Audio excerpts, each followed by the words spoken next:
All right, everybody, welcome back to Truth to Power podcast. I have a special guest on this episode. We're going to be talking about the convergence of water policy and energy policy and all these big things going on in New Mexico right now that I don't think a lot of people know about. And I am joined by Norm Gaume. And a lot of you out there probably already know who that is. But if you don't, Norm, would you like to tell us a little bit about yourself? Thanks, Danger. Yeah. I guess I would start by saying I'm a New Mexican. I love New Mexico. I love its diversity. I love its people, its mountains, its rivers. And I've dedicated my professional career to trying to take care of water in this state. I have been the water resources manager for the city of Albuquerque. I have served as director of the Interstate Stream Commission. And after I closed my consulting business about 10 years ago, I became a full-time advocate for water. That's great. That's very important because that is not only our most precious resource here in New Mexico, but also a dwindling resource, as you know. Well, it's more than dwindling. The situation is actually quite concerning. We've been pumping our groundwater all over the state for more than a century. The Ogallala aquifer has been essentially pumped dry. There are other closed basin aquifers, such as the Estancia Basin and the Members Basin down near Deming, the closed basins around Tularosa. And we really haven't paid attention. New Mexico is one of the most arid states in the country. It's the state that has the least surface water. It's the state that is most dependent on groundwater, but we have been asleep at the wheel as a state for decades. We haven't woken up from the development fever of the 2040s and 2050s and 2060s. Mm-hmm. But we have a very different situation now. Climate change has already reduced our water supply significantly, and anybody who lives here and looks around knows that. Mm. And there's worse to come, much worse. What the climate scientists say is a bad year now will be a good year in 30 years. Wow. And that is alarming. The other, and we don't administer our water. What we administer is paper water rights and permits. The state engineer does not administer wet water. In the Middle Rio Grande, for example, it's there for the taking. In the Ogallala, irrigators have pumped the aquifer essentially dry, and dairies over there and feedlots are sinking extra wells to literally drain the last drops of water out of the aquifer. When I was Interstate Stream Commission director in the late 1990s, a former House minority leader, his name was Hoyt Pattison, he had a heritage of farming with circles, circle irrigation in that area. While I was ISC director, he ran out of water. And the spiel at that time was, don't worry, there'll be plenty of water left for the cities and industry because it'll become uneconomical for irrigators to pump. Well, that has proven not to be the case. I attended a water leaders conference in Las Cruces last year, and a state representative asked a panel that included ISC Office of the State Engineer personnel. She asked, does the state engineer administer groundwater pumping on the basis of the level in the aquifer, how far the water's been pumped down, or the volume of water left in the aquifer? And the answer to that is straightforward. We don't administer wet water. If you have a permit, you pump, and that's all there is to it. But the answer from the state was ambiguous. It didn't tell her that we don't administer groundwater by the level in the aquifer or the volume left. We don't even have a clue how much water is left in those aquifers. We haven't researched them. And so there's this real disconnect there's a real disconnect with state officials being honest and straightforward in their public statements and not trying to act as if an admission of a problem, saying that there's a problem, they act as if that is an admission that they haven't done their jobs. But the people who haven't done their jobs are decades old. Nonetheless, in the state agencies, there's this culture of circle the wagons. And that's got to stop. We have to have frank, honest conversations about what I call hydrologic reality, driven by climate change reality. If we don't recognize the facts, we're never going to be able to adapt. And what one of my expert colleagues says is that a species, Homo sapiens, has failed miserably over the last 4 decades to heed the warnings of scientists with good science. And greenhouse gas emissions are larger than ever, and our water's going away, and we don't even talk about it honestly. Speaking of having honest conversations about water, how honest of a conversation do you think is being initiated by the current administration and the 50-year water plan? Well, I'm really glad you asked me that question, because the 50-year water plan, let me remember the right name. The governor's 50-year water action plan. Right. So the backstory on that, well, first of all, let me answer your question. It's not at all what needs to be done. And there is what I would call a dishonest or a mendacious tone, because the 50-year water plan, the governor's 50-year water plan, omits the most important things we need to do. The person who wrote the plan for the governor is now serving in the governor's office. She is the governor's infrastructure advisor. Previously, she was on the executive committee of the Water Policy and Infrastructure Task Force. You're talking about Rebecca Roos? I'm talking about Rebecca Roos. So previously, she was on the executive committee along with the state engineer and the Interstate Stream Commission director and the head of the New Mexico Finance Authority. And at that time, she was deputy secretary of the environment. And she participated in all the meetings. She was basically in charge of the group that looked at local capacity problems and what communities across New Mexico need and support. And I think she did a good job there. LaDonna Clayton and Liz Anderson and I were co-chairs of the Water Management and Planning Work Group. When Rebecca wrote the 50-year water plan for the governor, she left out all of the water management and planning recommendations. They are not in the 50-year water plan. So what the governor's plan does include, Rebecca describes it as having 3 buckets. The first bucket, let me think, is conservation. So it's not water management, it's just garden variety conservation. Well, we're going to have to cut our water use dramatically if we're going to continue to live in New Mexico, or if New Mexico is going to be hospitable to our descendants. If we don't get a handle on our water, we're not going to have water security. Without water security, we won't have economic security. And it won't be that long before most New Mexicans' descendants will become climate refugees if we don't turn the corner on our water. Yeah, so Phil King, I was back to that expert, and I don't think I finished my story. He said we have to adapt now to water because we have no other choice.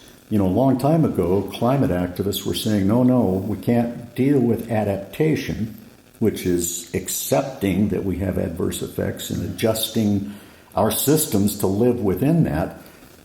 there was a push against adaptation, and the entire thrust was for mitigation of greenhouse gases. Well, we haven't accomplished mitigation of greenhouse gases. And now we have to adapt to having much less water at a time when not only do we have much less water, but we are dramatically overusing the water that we have. Because there's no administration of wet water. All we do in New Mexico is administer the permits. Right. And the permits were issued in the 20th century, and they look back. And most of state water law is designed to look back. So here we are, 2024. We don't have good statutes. We don't have good data.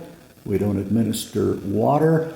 And the governor is ignoring the fundamentals in her 50-year water action plan. Another thing about the 50-year water action plan is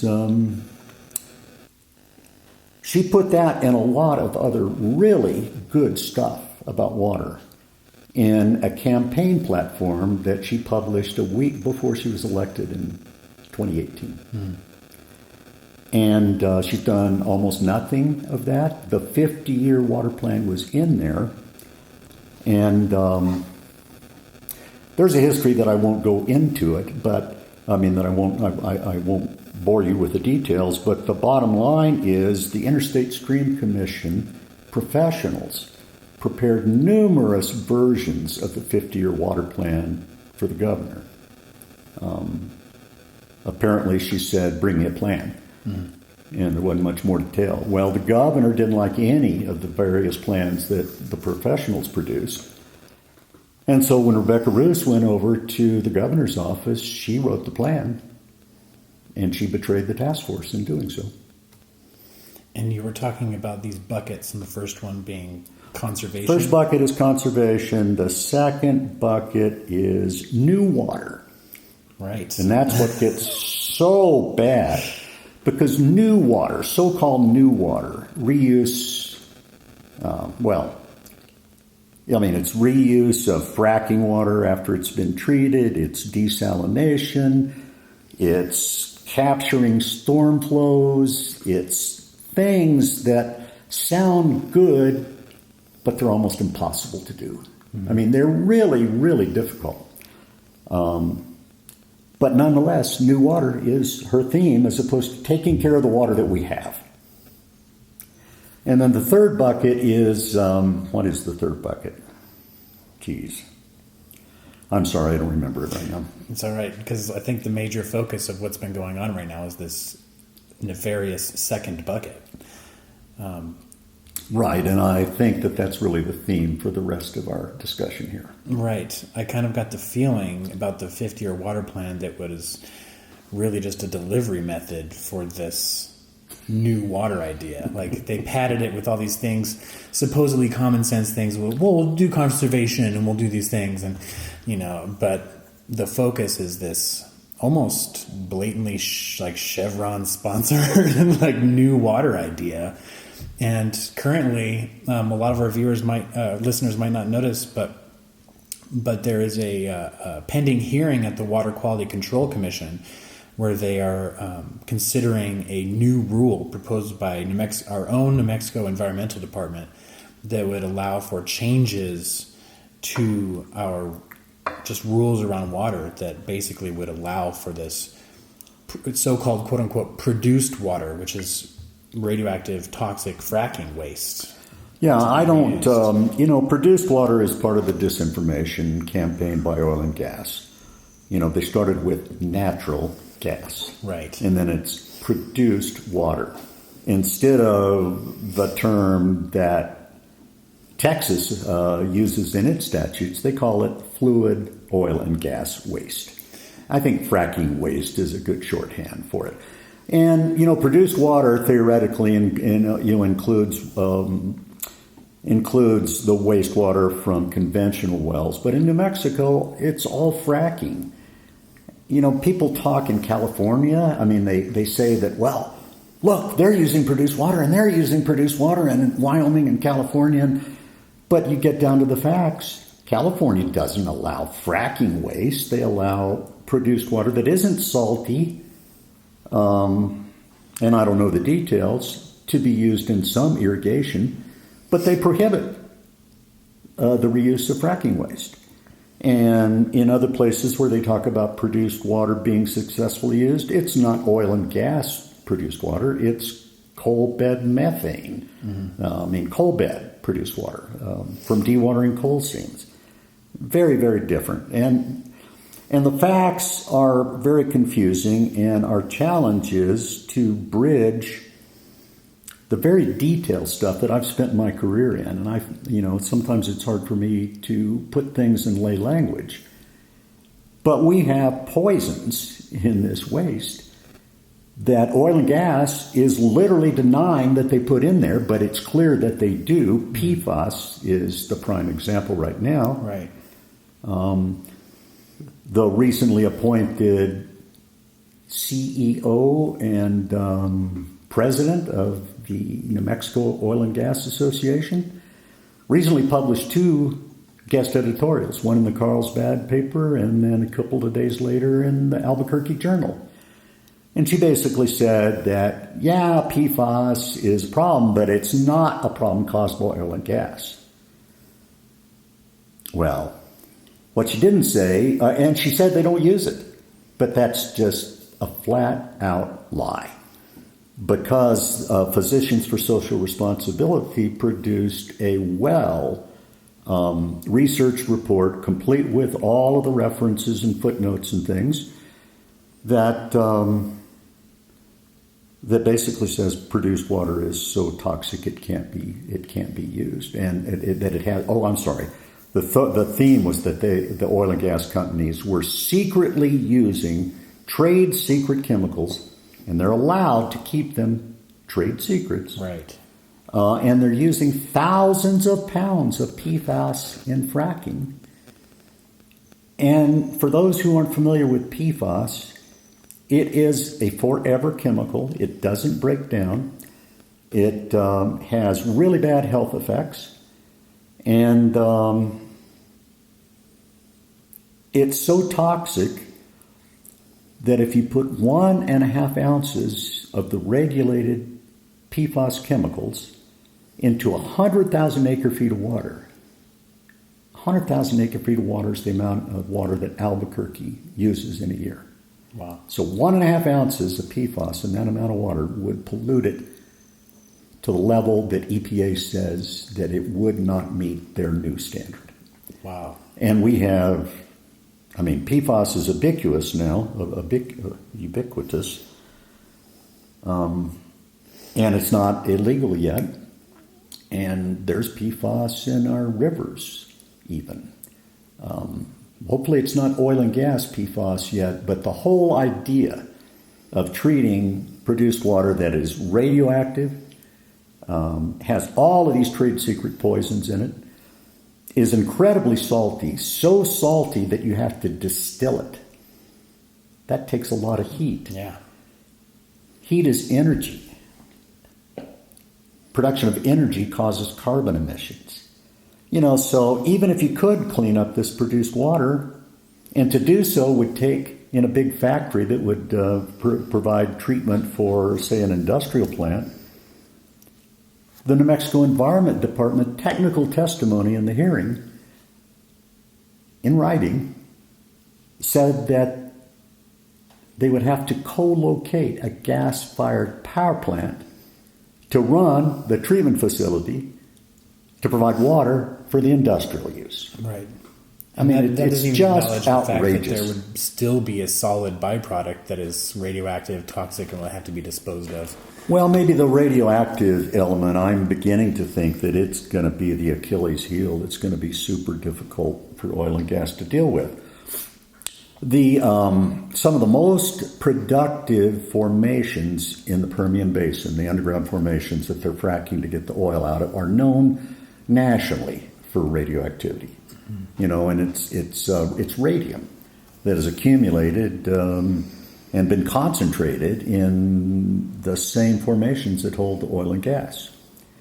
When they frack these solid shale layers to get the oil and gas out, Radium is a little bit soluble, so it gets released. It comes up with the produced water, but it doesn't like to stay in solution. So as soon as it can convert to a precipitate, to a solid, it does. Well, those concentrated solids are going to be highly radioactive to the point that that the waste would be very hazardous. And would be and all the workers who worked in the treatment plant, if they were taken care of, which the oil and gas industry is not known for doing, they would have to have complete radiation shielding.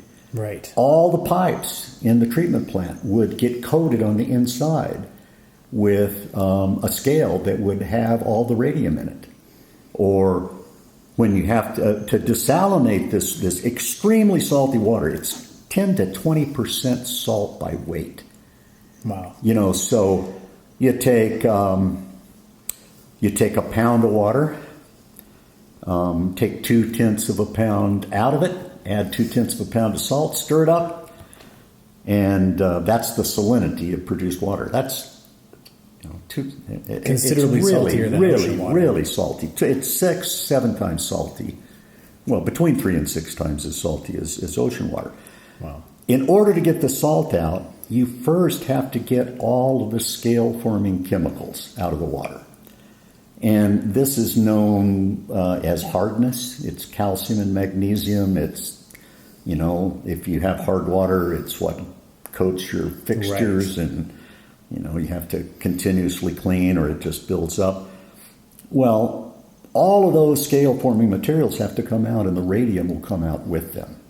So the radium can be removed, but then you have this really radioactive concentrated waste. And it will be a radioactive waste that'll have to be disposed of in special facilities that are certified to dispose of radioactive waste. Where do we have those? WIP? The Sandia National Laboratory Mixed Waste Landfill? No, we can't put it there. Where are we going to put it? Right. And it's going to be a big, expensive deal. The other aspect of produced water reuse, I applied for membership in 2019 to the Produced Water Research Consortium's Technical Research Steering Committee. That was the name of the committee I applied for. And it was supposed to be a committee of 25 people who could guide the research of the consortium. Well, that committee never met for a year. And when it did meet, it wasn't charged with broad overview of the research. It was forced to look at research through basically a paper towel, cardboard, or a toilet paper tube. Just little bitty pieces of the research instead of the overall scope. And that's deliberate, because the consortium management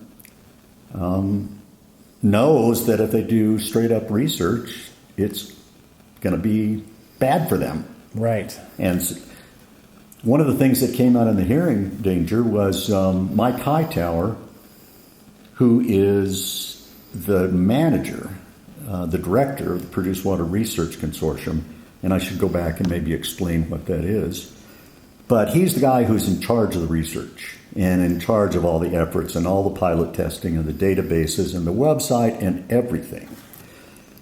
He testified at the produced water hearing, and the truth came out in the cross-examination that he was subjected to.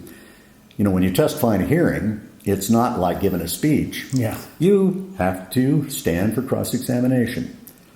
And the cross-examination thoroughly impeached him. And one of the exhibits that was brought forward was a report that formerly was secret. I dug it out of NMSU. The Environment Department said they didn't have it. New Mexico State University provided it to me. But it is the report of an independent review commission. That was the name of it. That NMED and NMSU agreed, and I think it was at NMED's pressure, because the science of the consortium is not science, it's junk science. to try to get them on the right track. It's a damning report. I mean, it really says they haven't done their job at all. Right, because we were supposed to get more data that is more helpful in shaping policy, and we really haven't gotten that out of the... Well, the job of the consortium was, according to this independent review committee and the report, the job of the consortium was to show that reuse of produced water would be safe. The experts who did this independent review, and they included two former national laboratory officials, really high up, one of whom is now, I think, a vice president at NMSU, and a retired civil engineering professor who I have great respect for from the University of New Mexico. And they told it like it is. So anybody who wants to know about this should get a hold of this secret report and read it. Anyway, what came out at the hearing was Mike Hightower was forced to admit that his proprietary database doesn't have a single data point in it. Not one. He was forced to admit that the pilot treatment plants, the plants that are supposed to demonstrate that this is possible, those pilot studies haven't even started yet, and yet he's been saying they're finished. He has no data. The pilot projects have been run by the people who do the treatment. They haven't allowed independent observation. Mike Hightower didn't even know if some of the research was finished. And reports haven't come in from some old stuff that wasn't designed well. And the new stuff isn't designed well, but the point is it hasn't even started. But worse, the Produced Water Research Consortium's proprietary database is intended to have public data and secret data. Mm-hmm. 2 tiers of public data, 2 tiers of secret data. Guess what the secret data include? Radioactivity and PFAS. So their intention is never to tell us what's in that water. Yeah. Their intention is to clear it for safety with whatever means necessary. Right? They're going to, they can't clear it for safety, not with integrity. That's the point. They have no integrity. That is very unfortunate because the Produced Water Research Consortium is kind of supposed to be a tool, that we could use to help us form and have informed water policy, and it's not really helping with that. Well, to the contrary, it's making things worse because it is a purveyor of disinformation. What can I say? Maybe that's why they wouldn't let you join. No, I was accepted and I joined. I quit. Oh. Because the research committee was never joined, and it became clear to me after a year that this was an exercise in, I'm going to use initials, in BS. Yeah. Wow, that's shocking. No. Well, it is shocking. It's terribly shocking. It's par for the course for oil and gas companies. And I attended recently a symposium that was sponsored by Chevron and featured the governor's infrastructure czar, Rebecca Roos, who was really selling this 50-year water plan and this produced water reuse and how essential it is for New Mexico's future. And things that people like Mike Hightower have said are being quoted and used to justify pushing this agenda forward. And I really got the eerie sense from the symposium that our elected officials and our energy corporations have joined hands and are selling this together to the public to try to get their way, which seems a little bit dangerous. You say they've joined forces. My view of it is that oil and gas money has corrupted New Mexico politics. They own so many politicians. Typically, you would imagine, I think maybe less politically participatory people might assume that it's Republicans who might have most of the donors from oil and gas companies. But in New Mexico, there's bipartisan support for fracking. There's bipartisan support for the 50-year water plan, or not necessarily bipartisan support, but oil and gas has infiltrated every recess of government, both parties. There are very few legislators who don't get oil and gas donations, which is another potentially concerning situation that I think is leading to this. That's a fact. Yeah. Yeah, you were talking about the Chevron meeting, the Chevron Symposium. They're doing a series of 5 symposia at a fancy winery in the Albuquerque North Valley. They brought in acequias, because New Mexico loves its acequias, so it brings in acequias. It talks about acequias. I think their first session, which I didn't go to, was on some kind of a primer on water rights. I actually don't know what they said. I think they said something to the effect of, "Hey, you sure would be ashamed that something happened to your water rights." I think that was the gist of it. But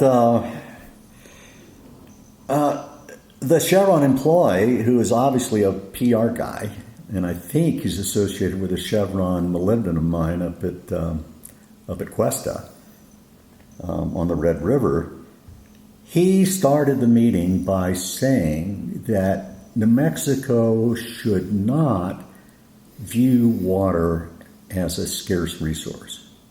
Rather, that we should have an attitude of abundance because there's so much produced water, and it is the miracle that will save us all. But the facts are that we use huge amounts of water that we can't run our economy on, or we can't do anything on treated produced water. I mean, if and if it all worked out, it's a fraction of what we use. And one of the things that we should have learned about water in the 20th century is it's really heavy and it's really hard to transport. And it doesn't flow like oil and gas in a pipeline. You have to really move water in an open canal if you're going to move large volumes, long distances. And, that's just completely unaffordable for a resource that's going to disappear. How long will we have produced water? That reminds me of something that Professor Bruce Thompson said on a Water Advocates workshop on unconventional water resources recently. A video recording of that presentation is on the Water Advocates website, which you can get to by going to nmwateradvocates.org.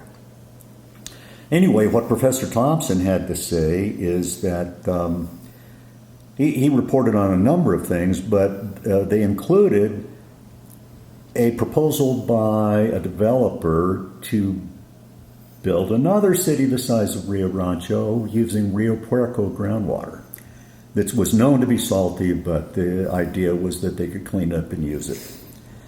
Well, they did a professional pilot treatability study on this water.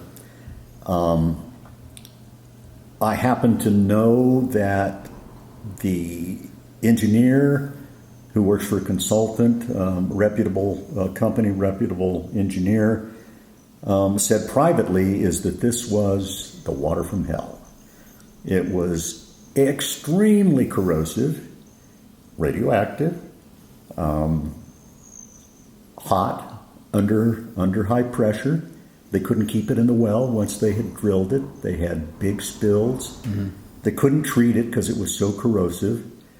And when they got all of the data they needed to determine how much of this water was there underground to be taken, there were two estimates that Professor Thompson reported on, both by competent people. They were widely different, but but Bruce did the math. One of them calculated the water would last for 25 years. And I think the other one, the other expert calculated it would last for 75 years. Well, you invest that kind of money in a water system for a new city? when you know that it's only going to last for a couple of generations, maybe one generation at the most. I mean, right. That's called insanity. It's and that's also not even produced water. That's not produced water. That's desal. So down in Carlsbad at the Legislative Finance Committee hearing last week, one of the committee members asked the associate director of the New Mexico Bureau of Geology at New Mexico Tech, who is doing the scientific research on New Mexico's water. They are trying to get the money from the legislature so they can tell us how much water we have left and how fast it's going away. We don't know that. But she was asked, well, where in New Mexico could you put a desalination plant that would produce 100,000 acre feet of clean water? And Dr. Timmons' answer was something like, I would suggest that you tell me first where you need the water. And then I can maybe tell you after maybe 10, maybe 5, maybe 10 years of research, how much water there is and where you could dispose of the waste, where you could get the water to desalinate, where you could dispose of the waste, and how much water is there. And so, for example, she cited the lower Rio Grande, where desalination is already going on. El Paso has been doing it for years because they didn't have a choice. They got huge amount of federal money for their desalination plant, but that was professionally designed by honest people, and they knew what they were getting into, and they did it on the basis of data, and it works for them, and they have a way to dispose of their waste. And where do they get their water? Well, it's right under. It's right under them there because their groundwater is brackish. Not saline, but just brackish. They just have to clean it up. So where do we need water? We need it in the lower Rio Grande. Well, where would you cite a desalination plant? And where would it get its water? And where you would dispose of the waste? Well, Stacy said that would take about 6 years of geophysical research, to determine what's there underground. There's ways to do that, to see underground. But it's not easy and it's not cheap.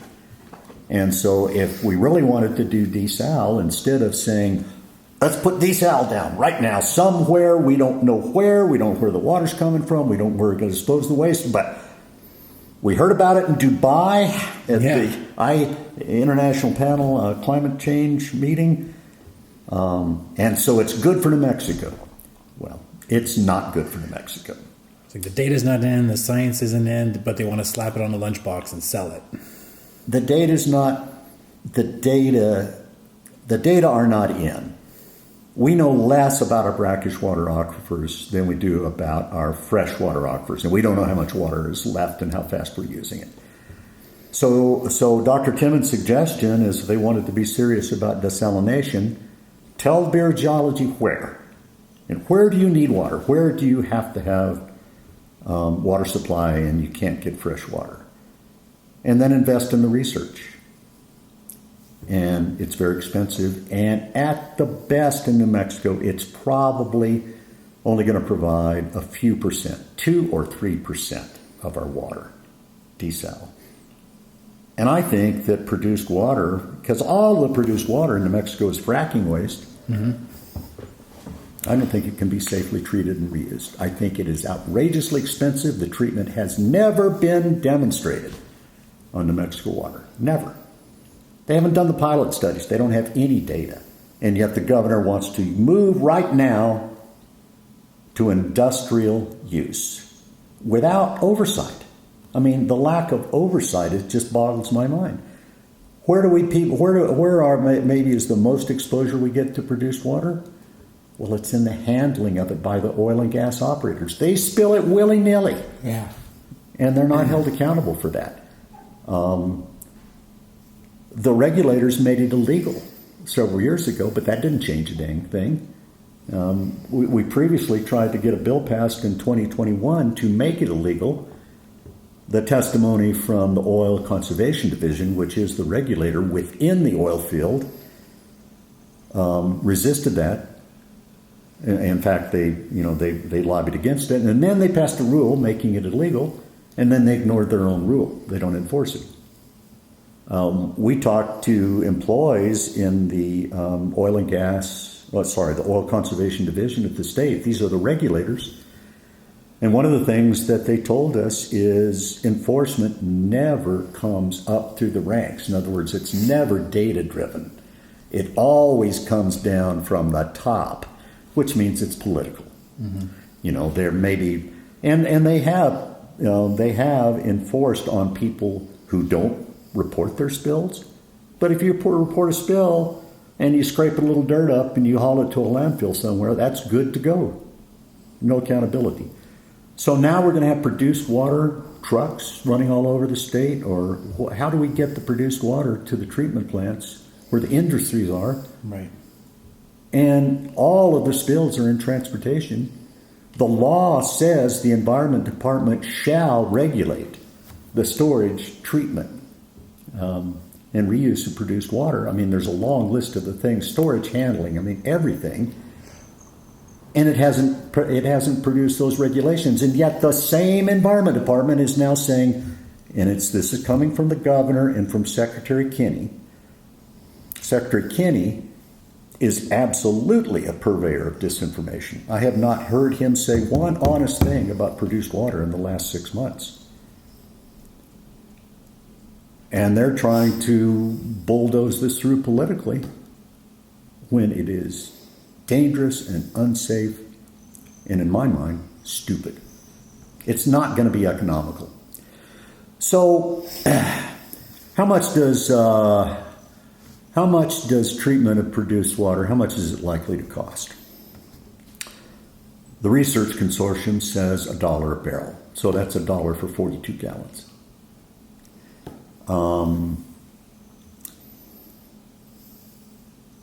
Senator Scott from New Mexico, Larry Scott, I think his name is, he's from Hobbs. He's an engineer, an oil and gas engineer. At the hearing in Carlsbad, after there was testimony from a scientist at New Mexico State University that treatment would cost about $1 a gallon, he said, oh no, it's going to cost at least $4 or $5 a barrel.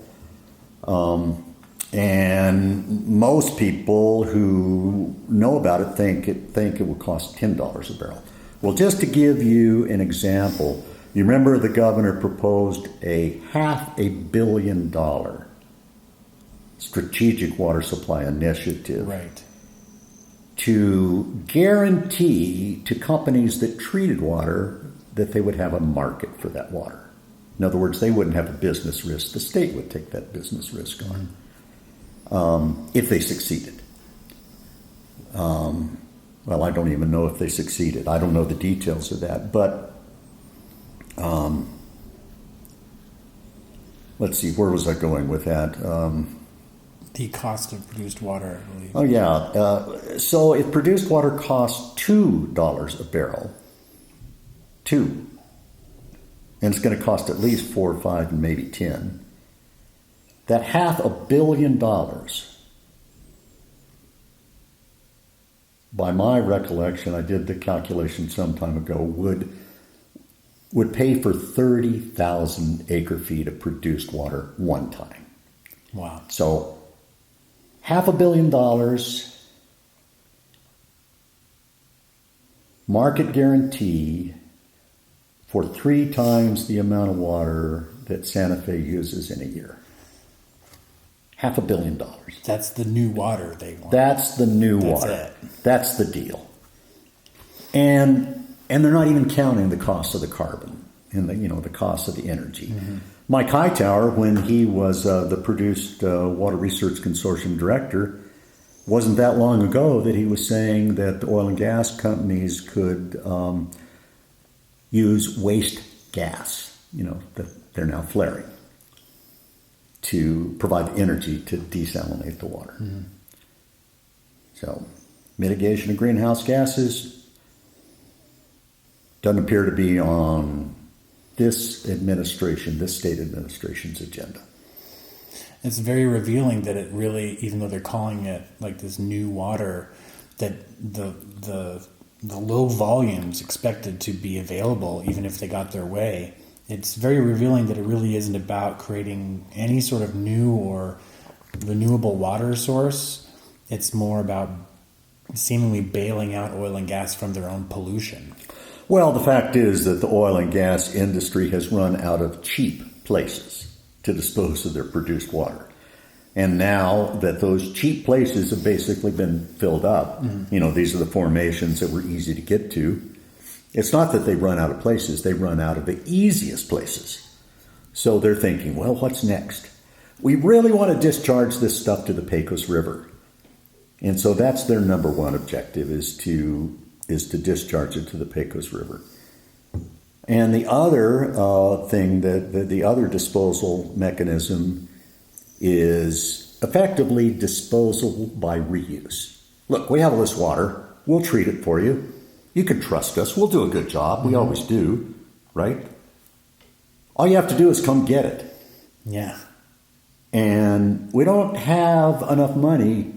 The testing for this produced water, the contaminants, is really, really expensive.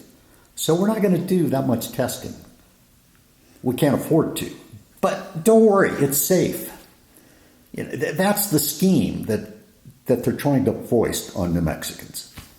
Wow. All they have to do is ask their friends in the seat of power in the government to try to push forward their plan. And they're drowning in their waste, and disposal by reuse is one of their alternatives. I know one prolific method of disposal has been injection wells. And I'm seeing in the news and on TikTok, there's a crazy video of an oil worker out on the oil field, and he's standing at a capped oil well from the 60s, and it's bubbling over with something. Like Texas would call it fluid, New Mexico would call it water, but it's something radioactive and toxic that is coming out of these so-called zombie wells, and that the railroad, I can't remember the name of the organization. Texas Railroad Commission is the regulator. They're the regulator, and they have begun to refuse to accept New Mexican produced water for injection, and that maybe that's a factor. It's like they're, like you said, they're drowning in their own waste, and they're running out of places to put it. Well, I mean, that's one of the hazards of these injection wells. They're supposed to be properly constructed. They're supposed to be regulated. And they need to be very carefully. But if you don't, and you overpressurize the formation, that water's going to find a way. Yeah. It's going to find a way out. And all it has to do is find a well bore that hadn't been plugged, and up it comes. Yeah, up it comes. Yeah, so I see why they're panicking and trying to fandangle a method to dispose of this stuff, but this doesn't seem to be the right way to go. I've heard at the symposium I was speaking with a young woman who works for Sandia Labs that was there to hear the administration out on their plan, or hear Chevron out, or what's the difference really? Yeah. I don't know how you draw the line between our political administrations and our corporations, our energy corporations at this point, because they're so intermingled. But her question was, well, don't you want them to clean it? Don't you want your water back? Like, shouldn't we incentivize them in some way to do this? But whenever they're talking about this strategic water supply and cleaning water, it's not only about discharge. They mention green hydrogen a lot, and this kind of pipe dream that they can create some sort of industry where they're taking this water and making energy out of it somehow. And my question back was, if it was such a good idea and if it was so lucrative of an industry, then why wouldn't the oil and gas industry just do it themselves? Why do they need to corrupt our officials to force these water rule changes in order to get other people to handle their waste problem for them? If it was such a great idea, then wouldn't they just do it? So it doesn't sound like it's cost effective, and it sounds like they require a massive investment. Well, remember, they're in this to make money. I mean, what's oil selling for? Gosh.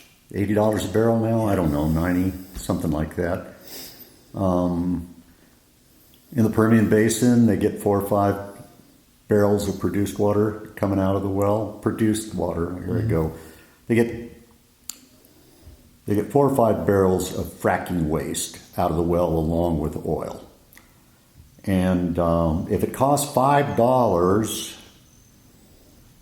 a barrel to treat that waste, well, 5 barrels times $5 is $25. They're selling for $75. You know, they want to make tons of money off their oil. They don't want to spend $25 treating the waste that they produce with oil. So they're trying to find the next cheapest disposal method.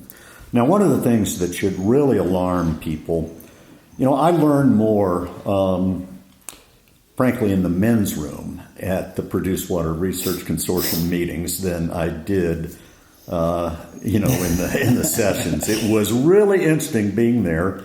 People didn't really know who I was. The oil and gas people were talking. And, you know, I've heard conversations about liability. The oil and gas companies will require a complete release of liability for the reuse of produced water forever. That's what they tried to get when they were passing the Produced Water Act in 2019. They tried to get a complete release of liability, but the legislature wouldn't do that. But in the men's room, the conversation is they have to have that. And why? Because it ain't safe, folks.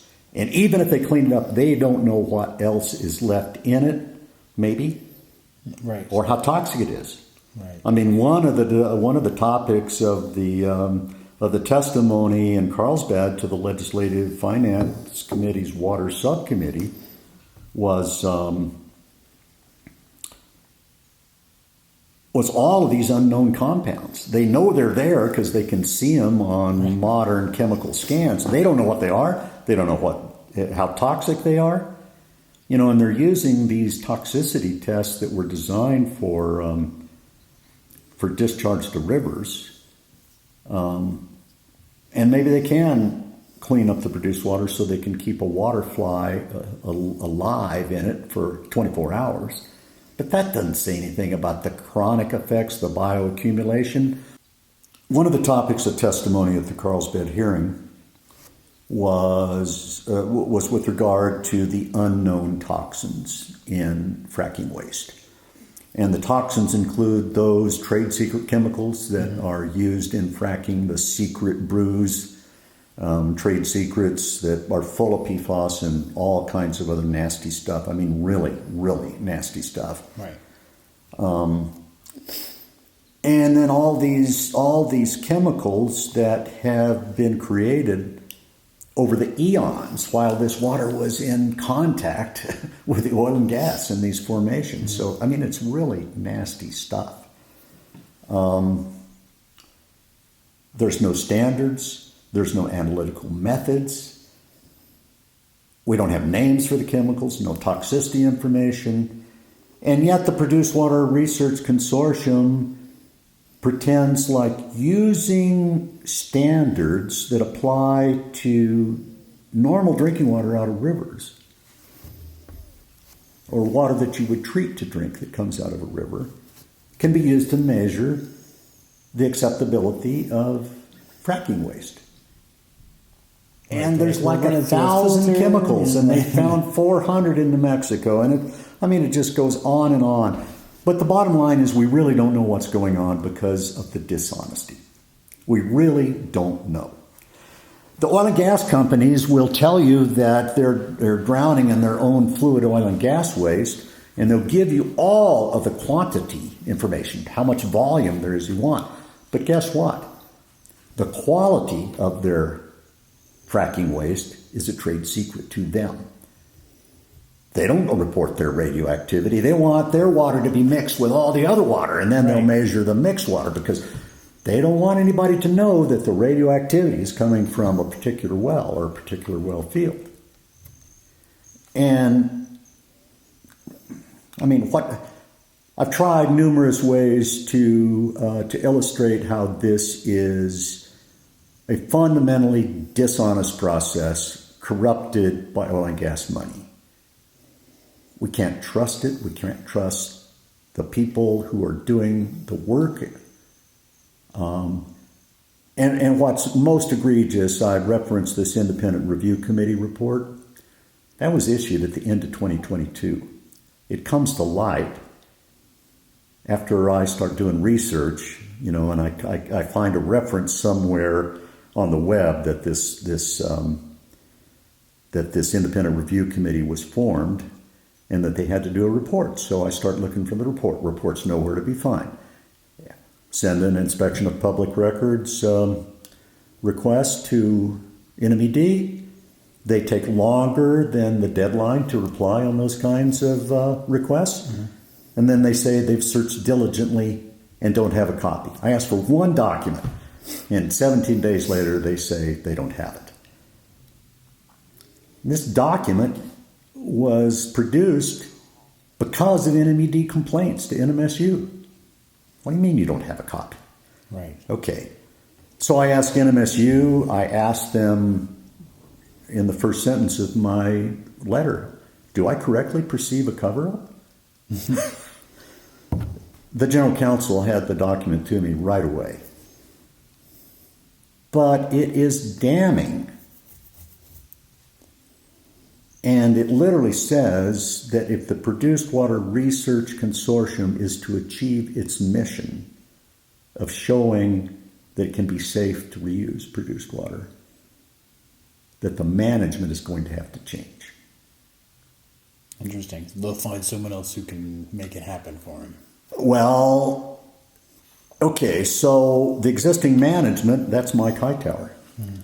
And when he was cross-examined at the hearing, he admitted basically that he has no data. He has no plan. All he has is rhetoric. And under cross-examination, he was asked, well, do you know what's on your website? He was asked questions, and clearly he didn't know what was on the website. Well, one of the things that was in the independent review committee report was the manager needs to the website is where the public gets its information. So the manager needs to manage the website. All these duties that the independent review committee secret report said that the NMSU Produced Water Research Consortium management need to do, none of them in 2024 are being done. Wow. A year and 5 months later. Wow. Well, it's kind of bleak and daunting a little bit, but... it is, but I think that if we don't fight for the truth, that we might as well move now instead of being forced to move later. That's why I started. I love New Mexico. Mm-hmm. I love its people. I love its mountains. I love its rivers. That's why I live here. I made a big mistake in moving to Texas for my first job out of college at Las Cruces. I said I didn't want to ever live in Albuquerque. Mm-hmm. Well, I was back in Albuquerque 3 years later, and I'm so glad to be back because this is my home. These people are trying to ruin my home. They are ruining it with greenhouse gases. That New Mexico is one of the worst emitters and is not regulating. Mm-hmm. Even though it has laws in the books, it's not enforcing it. It was egregious at that hearing in Carlsbad, Danger, when the legislatures were telling the public that they funded the staff increases, to enforce and do all this stuff. They haven't. That too is a lie. They're saying we've given all these resources to the agencies. That's baloney. Maybe they have given them some inflation increases, and maybe they've given an increment of resources after the water agencies were slashed by the former governor, Susana Martinez. But Michelle Lujan Grisham, despite her 2018 campaign platform, has not built the agencies back up. Mm-mm. They do not have the staff to enforce. And so even the chairman of the Legislative Finance, not the chairman, the vice chairman of the Legislative Finance Committee, is not telling the truth. We've given the agencies all these resources. Where's the enforcement? No, you haven't given the agencies the resources. You have starved them of resources. And now you're blaming it on them. It's a difficult situation. Wake up, New Mexico. Well, I'm glad you're here arguing for the truth and doing your part to help defend New Mexico water. And so I appreciate your participation in the hearing and your testimony and your expertise on the matter. And thank you for sharing that with our listeners as well. I hope this went smoothly for you as it did for me. Well, I have my problems, speaking extemporaneously sometimes, but I hope it was interesting to your users. I hope you can edit my glitches out, and I really appreciate the opportunity. You thank me, I appreciate that. I think it is my duty as a New Mexican and as an educated engineer who knows this business to fight for the truth. If anybody else is interested in learning more about how they can fight for the truth and defend New Mexico's water, you can visit defendnmwater.org, which is a massive collaboration of individuals and organizations working to uncover the truth and push back against the disinformation. And you've been a big part of that, and it's appreciated. Well, we have to, what I've determined is that as individuals, we have no voice in New Mexico. We're just not listened to at all. When we form coalitions, we gain power and we gain voice, and we will be heard. And I really appreciate the opportunity to be a part of this coalition. Thank you, Danger. Thank you for your time, man.